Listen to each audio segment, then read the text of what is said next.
बिस्मिल्लाहिर्रहमानिर्रहीम। आज हम बात करेंगे ओटाइटिस मीडिया के बारे में। ओटाइटिस मीडिया को मिडल ईयर इन्फेक्शन भी कहा जाता है और आम अल्फाज में हम इसको कान का इन्फेक्शन भी कहते हैं। जब हम मिडल ईयर इन्फेक्शन या ओटाइटिस मीडिया की बात करते हैं तो इसमें हमें थोड़ी सी कान की एनाटॉमी को समझना बड़ा ज़रूरी है। जो ईयर है उसको हम डिवाइड करते हैं तीन मेन पार्ट्स में। एक को हम एक्सटर्नल ईयर कहते हैं, दूसरे को हम मिडिल ईयर कहते हैं और तीसरे को हम इनर ईयर कहते हैं। ओटाइटिस मीडिया का सारा रोल जो है वो मिडिल ईयर के साथ है। एक्सटर्नल ईयर में जो सबसे पहले जो हमारा बाहर वाला हिस्सा जो कान का नज़र आ रहा है ये वाला हिस्सा है, दूसरा उसके बाद जो ईयर कैनाल है वो है, और तीसरा टेम्पेनिक मेम्ब्रेन या जिसको हम कान का पर्दा जो कहते हैं। ये तीन हिस्से मिलके एक्सटर्नल ईयर बनाते हैं। मिडिल ईयर में दो तीन छोटी छोटी बोन्स आती है जिसको मेलियस इनका स्टेपीज कहते हैं, और साथ एक ट्यूब आती है जिसको यूस्टेशन ट्यूब कहते हैं। ये यूस्टेशन ट्यूब आगे जाके नोज में और माउथ में ड्रेन कर जाती है। और जो इनर ईयर है उसमें हमारे पास वेस्टिब्यूल और कोक्लियाज आते हैं। तो जो ओटाइटिस मीडिया है वो इन्वॉल्वमेंट उसकी है मिडिल ईयर के साथ, और आसान अल्फाज में मैं अगर कहूँ तो मिडिल ईयर में इसकी जो सारा रोला है वो यूस्टेशन ट्यूब के साथ है। यूस्टेशन ट्यूब की इन्फ्लेमेशन को हम ओटाइटिस मीडिया कहते हैं। अब ये जो बीमारी है ओटाइटिस मीडिया है ये बच्चों में बहुत ज़्यादा कॉमन है एज कम्पेयर टू एडल्ट। ये क्यों है? तो इसकी वजह यह है कि बच्चों में ये जो यूस्टेशन ट्यूब है ये स्ट्रेट होती है, जबकि एडल्ट्स में ये कर्व होती है। और दूसरा रीज़न ये है कि ये ट्यूब जो है वो वाइडर होती है बच्चों में, और वाइडर होती है और स्ट्रेट होने की वजह से बहुत ज़्यादा इजीली इन्फेक्टेड हो जाती है। तो इसलिए ये जो बीमारी है ओटाइटिस मीडिया ये बच्चों में बहुत ज़्यादा कॉमन होती है एज कम्पेयर टू बड़े जो लोग हैं।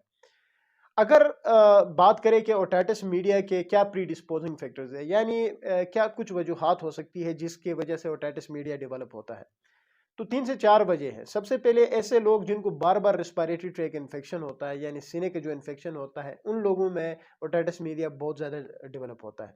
दूसरे ऐसे लोग जिनको राइनाइटिस का मसला है, यानी नेज़ल एलर्जी बहुत ज़्यादा होती है, तो उन लोगों में ओटाइटिस मीडिया बहुत ज़्यादा डेवलप होता है। तीसरे ऐसे लोग जिनको साइनोसाइटिस बार-बार यानी नाक बंद रहता है, सर में दर्द होता है, तो ऐसे लोगों में ओटाइटिस मीडिया बार-बार होता है।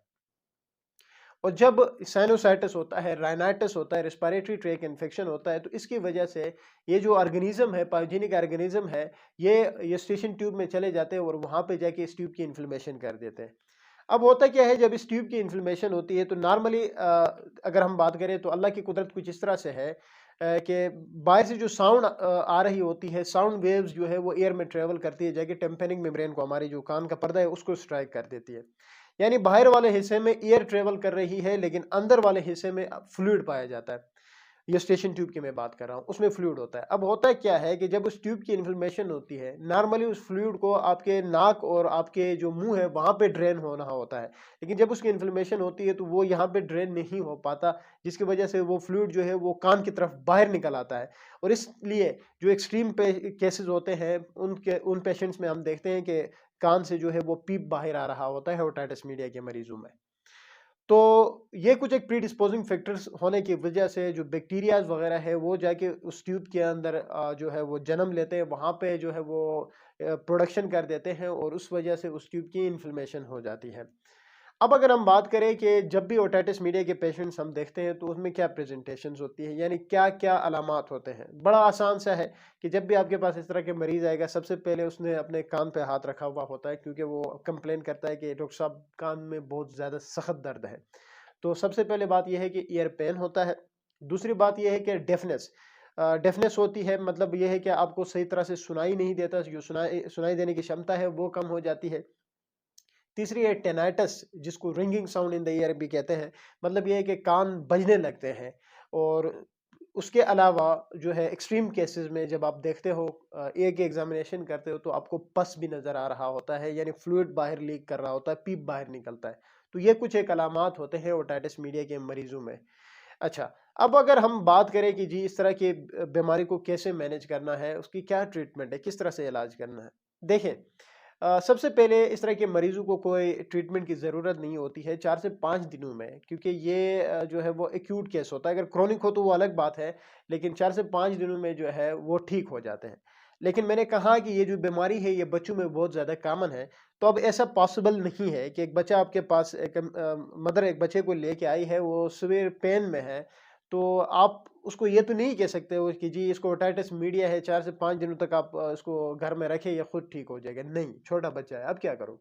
पेन किलर्स आपने देने होते हैं, जैसे कि ब्रूफीन वगैरह जो है वो आपने बच्चे को देना होता है। याद रहे मैंने पहले भी एक वीडियो में बात की थी कि 6 महीने से कम उम्र के बच्चों में आप एज अ पेन किलर या एज अ एंटीपायरेटिक, बुखार हो या दर्द हो, उसमें ब्रूफिन आप 6 महीने से कम एज के बच्चे में इस्तेमाल नहीं कर सकते हैं, क्योंकि इसके साइड इफेक्ट्स बहुत ज़्यादा है। तो आप ब्रूफिन की जगह पेनाडोल भी इस्तेमाल कर सकते हैं। तो मैंने कहा अगर छोटा बच्चा है ओटाइटिस मीडिया के साथ आया है तो उसके लिए आपने जो है वो 4 से 5 दिनों तक ट्रीटमेंट की ज़रूरत नहीं है। चाहे छोटा है या बड़ा जो भी है, 4 से 5 दिनों के लिए ट्रीटमेंट की ज़रूरत नहीं है। आप पेन किलर्स दे सकते हो, जैसे कि ब्रोफिन वगैरह हो गए या पेनाडोल वगैरह हो गए। लेकिन अगर 4 से 5 दिनों में ठीक नहीं हो रहा, फिर आप एंटीबायोटिक्स की तरफ जाते हो। एंटीबायोटिक की बड़ी ज़रूरत होती है।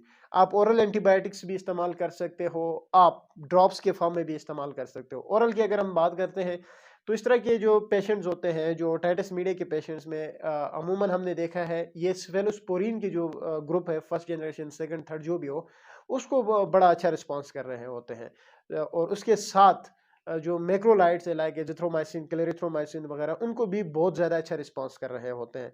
तो आप एजिथ्रोमाइसिन का भी इस्तेमाल कर सकते हो ऐसे मरीज़ में। आप क्लेरिथ्रोमाइसिन का भी इस्तेमाल कर सकते हो, जो कि 250 और 500 mg में, एजिथ्रो हो या क्लेरिथ्रो हो, दोनों 250 मिलीग्राम या 500 मिलीग्राम में अवेलेबल है। उनमें से कोई भी आप इस्तेमाल कर सकते हो। ओरल की मैं बात कर रहा हूँ।